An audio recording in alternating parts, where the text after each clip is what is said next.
Scalpers are coming for this right here. Pokemon's 30th anniversary set was announced, and this is going to melt investor bros' brains and send the hobby into a frenzy come September. We are absolutely cooked. Nostalgia is going to be hitting hard come September, with 30 classic collection Pokemon cards due to arrive when the set releases, highly sought after reprints from past sets that have a lot of lore, popularity, and for the investor bros, probably a high resale value. We are also to expect a brand new card rarity in the 30th anniversary set.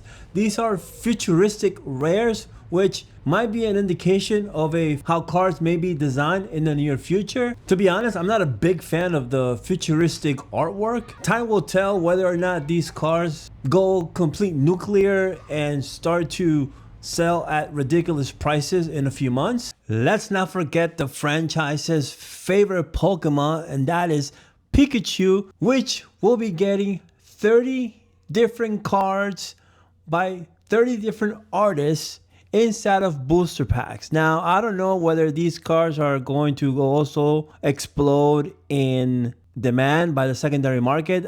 It's Pikachu, it's a popular Pokemon. According to Pokebeach.com, each of the cards will be numbered separately. I'm thinking you'll have, one of 30.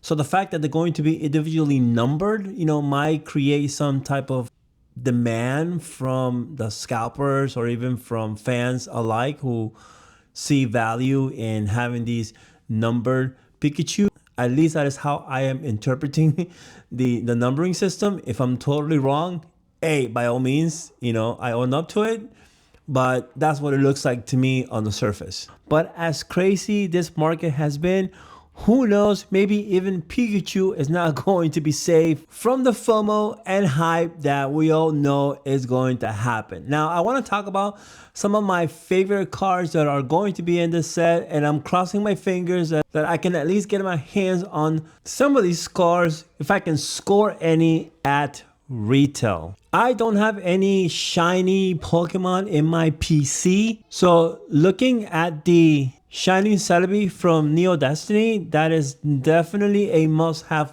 card. The Crystal Lugia, another banger, also from the vintage era, and of course a fan favorite. And from Team Rocket Returns, the Dark Tyranitar EX, another great looking card that I definitely want to add to my PC because I don't have any of them from the original sets, and at least having the anniversary reprints, will be a nice addition to the PC. I'm doubling down that this is going to be a highly coveted set, and good luck if you're able to find it at retail. I think most people who really want it are going to have to be paying market price on sites like eBay, or even going to card shows and paying a small upcharge for just having access to the product without having to be waiting in long lines at Target, Best Buy, or other popular retailers. The Pokemon Company knows exactly what they're doing. They know that Pokemon popularity is an all-time high. Although the Pokemon Company printed over 10 billion cards last year, supply remains extremely low and it will likely remain that way until 2028.